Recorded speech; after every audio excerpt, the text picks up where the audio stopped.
something like this? Nahida, you really know the Akasha like the back of your hand. Anyway, we can use this now to record a message, right? Yep. I'll help you save the messages. It should be pretty easy to use. I just can't guarantee the user's status and signal coverage when they're outside the city. We'll never know until we try.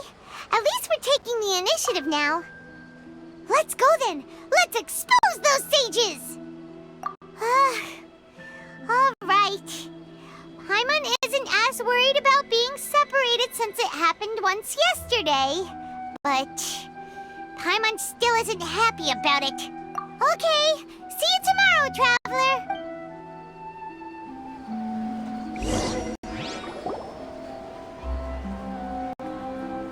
That covers everything that's happened so far. Yes. Although the signal was choppy and had some interference, we still managed to receive 2 messages from you when you were outside. Okay, now that you understand what's going on, let's hear the messages together.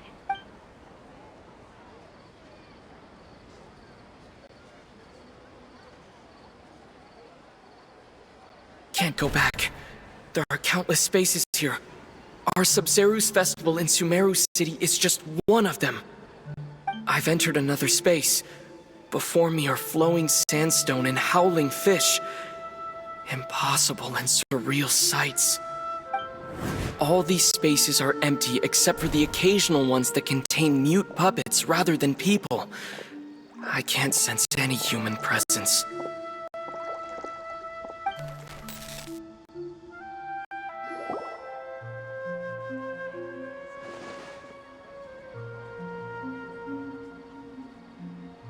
That's one heck of an info dump. It sounds like you left the Sumeru city space when you set foot outside of the walls.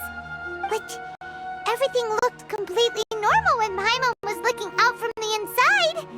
That's unbelievable. And if we take your word for it, the other spaces all had very weird contents. There's another part here. We only received it last night. These spaces have been disappearing one after the other, absorbed by something like a sun in the sky. And now, even the final space has also disappeared. Behind me, a lot of spaces just appeared again from thin air. I get it now! Those spaces are actually...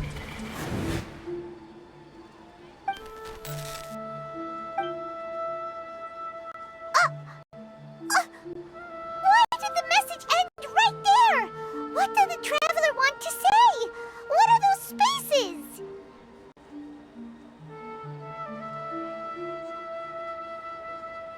Probably because yesterday just happened to end at that moment. Oh, right. Paimon did hear a beep from the Akasha. Did it come from here or from the message? The message. It should have come from the Traveler's Akasha terminal. After the beep, Traveler said even the final space has also disappeared. Traveler, what do you think that final space could have been? All the bizarre spaces I saw outside the city had one thing in common: a lack of human presence. All the bizarre spaces I saw... My impression is that each day in this samsara only ends at the sound of that beep from the Akasha. Was that space actually the real world? But wouldn't a real space just randomly disappearing like that be catastrophic? All the bizarre spaces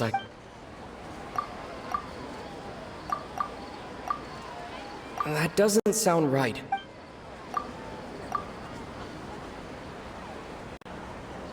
Oh, so that's what it is! After the sound of the beep, the final space, the Sumeru's festival, also disappears, and we're taken to the next day. Later on, Traveler also mentioned a bunch of new spaces materializing behind them. Do lots of new spaces appear every day? Paimon's head is spinning. Just what are these spaces anyhow? Well, consider this. For all the horrors of the Archon War, At its heart, it was just a game where a bunch of gods fought over 7 seats. So no matter how strange or spooky things may look on the surface, maybe all they point to in the end is a small and simple secret. Wow, the Archon War, huh? That's an analogy and a half.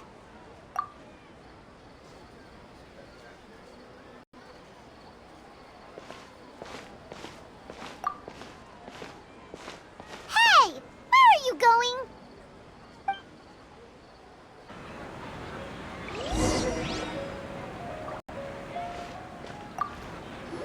Well, consider this. For all the horrors of the Archon War, at its heart, it was just a game where a bunch of gods fought over 7 seats. So no matter how strange or spooky things may look on the surface, maybe all they point to in the end is a small and simple secret.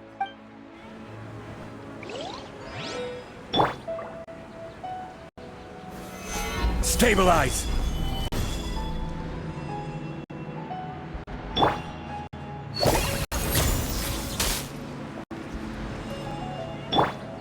Scatter!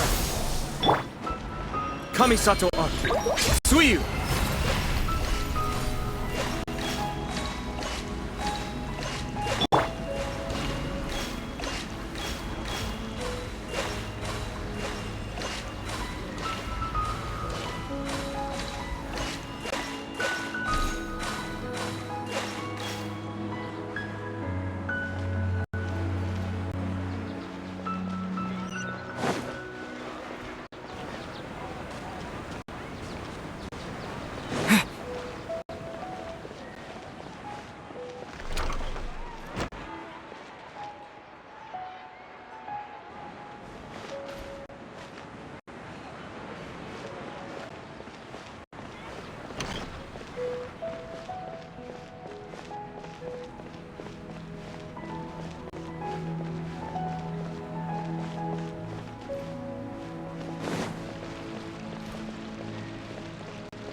Ad Astra Abyssosk.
Do you want some alone time to think?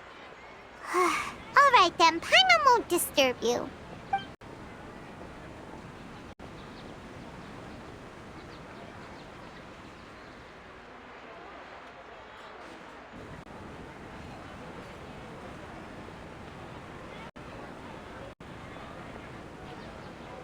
The dance of Sub-Zeros is about to begin.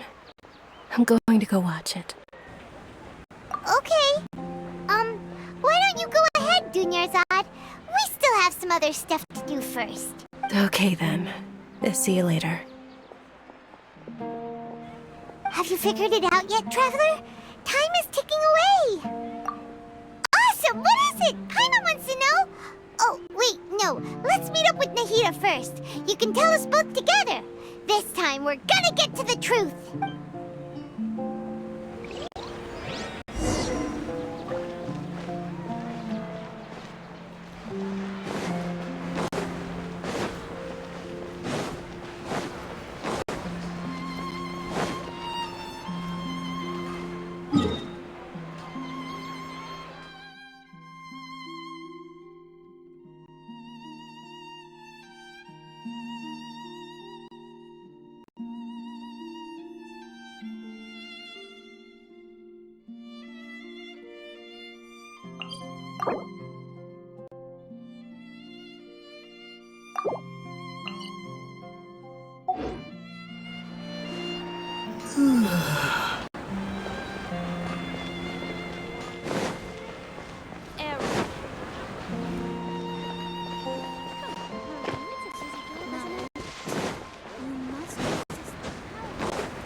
Hey, stop right there! No one is allowed to enter or leave Sumeru City right now. Go away! Whoa! Okay.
Keep some Sumeru roses in order. Always have use for them. Hey, stop right there! No one is allowed to enter or leave Sumeru City right now. Go away! Whoa! Okay.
you two. Judging by the looks on your faces, are you ready to take your Sub-Zero's exam and graduate from the festival? Okay, first off, have you discovered the hidden truth?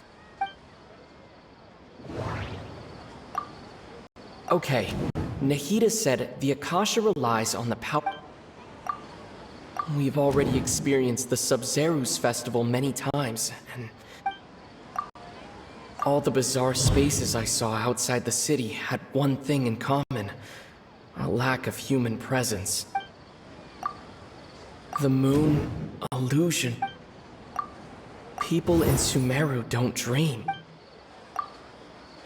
Those spaces remind me of dreams. Like the one I had in the Avidia Forest, except these have no sign of human presence.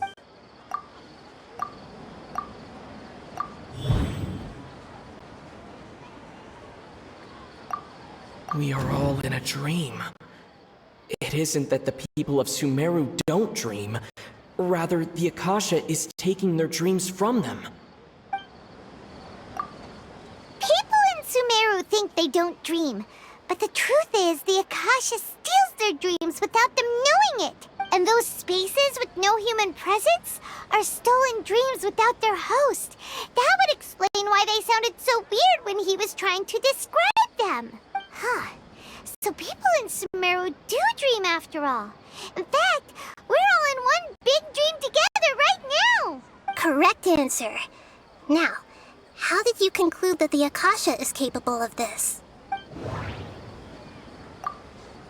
The Akasha relies on the power of a gnosis to operate.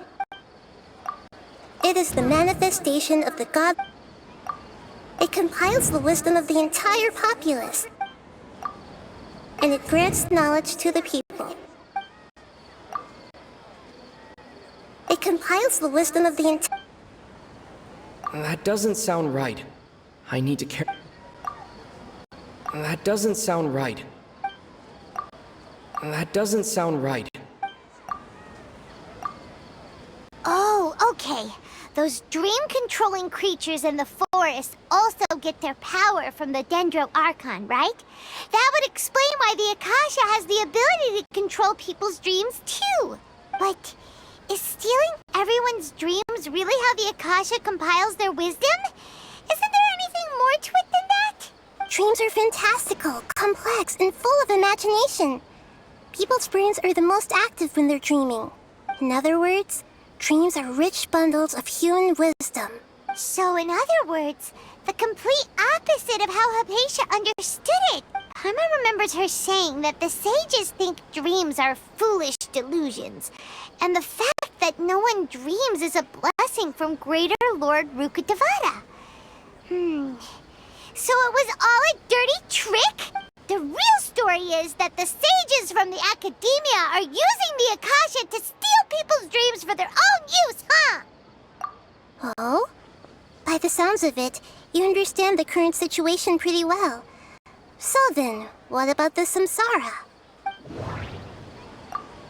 The beep is a prompt tone for Akasha operations. We still hear it every night, even though we removed our Akasha terminals. We've already experienced the My mind Those spaces kept disappearing before my eyes. But as soon as that beep sounded, many more spaces materialized. Those spaces kept... The Grand Sage said, "Go celebrate the birth of that god to your heart's content." That doesn't sound... Those dreamscapes kept vanishing, but as soon as that beep sounded, more new spaces appeared.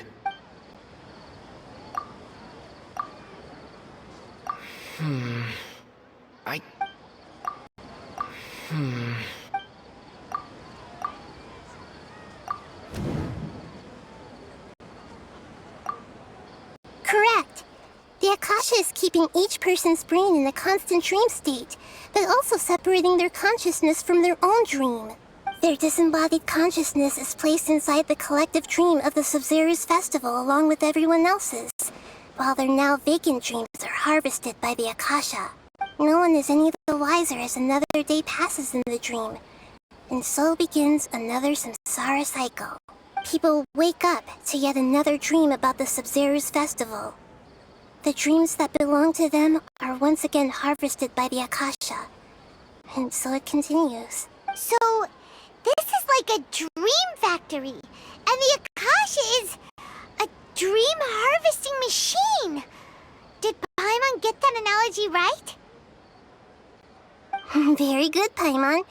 Using analogies well is an excellent habit to get into. Okay, so that beep we keep hearing is actually from our real-life Akasha terminals. Taking off our terminals in this dream doesn't do anything. Alright, last question. Who am I?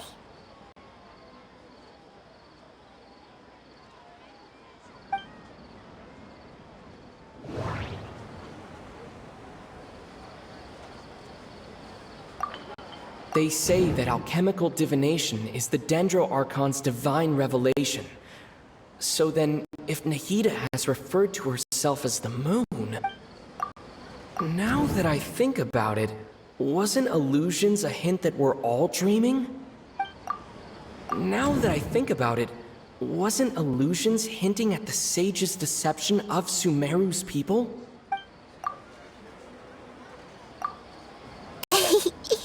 So you noticed. I thought that one would be the hardest question. That's why I put it last. That wasn't hard at all. Even Paimon guessed that. Everything about you is different. We just didn't want to expose you is all. Now that you mention it, Nahida, you've been hinting to us since the very beginning. It's funny. Thinking back to when we were asking all over the place for info about Lesser Lord Kusanali, Paimon didn't expect to meet you like this. Yes, those can wait until we're back in real life. On the other hand, I'd be happy to answer any more questions you have about here and now. You asked me this question before. My answer was, it would literally blow your mind. Now that you know this is all a dream, this answer should hopefully make more sense. Have you heard the saying, don't wake a sleepwalker?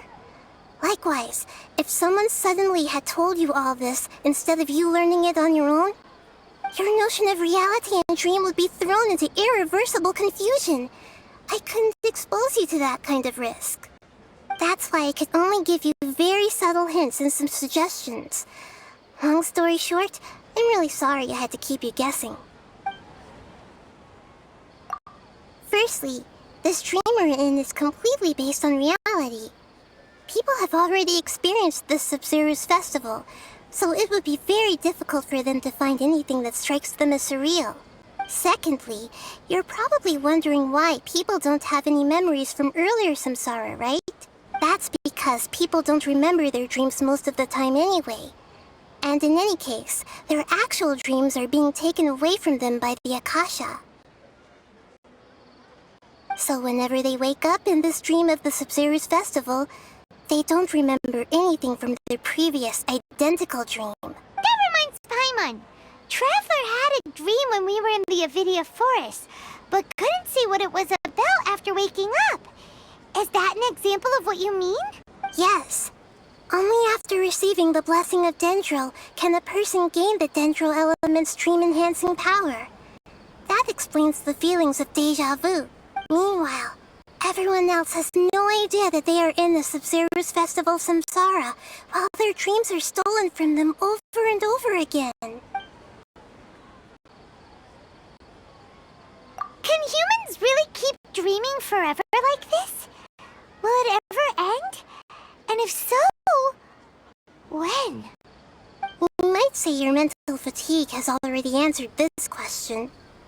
Eventually, there's only so much that people can tolerate. Especially those whose health is compromised to begin with, like Dunyarzad. This relentless exploitation takes an even harder toll on them. People's lives are at stake here, and nobody knows a thing! We've got to put a stop to this! I know, right? Why did they have to base this dream on my birthday? Could it really just be a coincidence? Even you don't know the reason?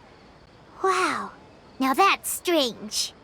The Academia sages are determined to harvest lots of dreams in a short time, no matter the cost. They have to be up to no good. Unfortunately, I don't know anything about it. Traveler, do you have any information? Those spaces remind me of... the Grand Sage said. Okay, Nahida said the Akasha relies on the power of an...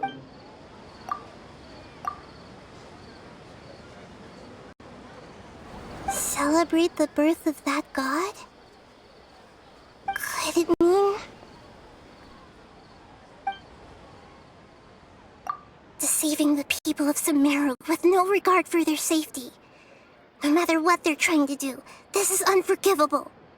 After we end the Sub-Zero's festival Samsara, we have to look into them. How can the sages of the Academia do this behind their Archon's back? This is ridiculous! In the end, I'm just the moon. The real sun is long gone. A sun and a moon? Nahida's talking in riddles again. Oh, we're out of time today! I'll tell you how to break free of the samsara tomorrow. See you then.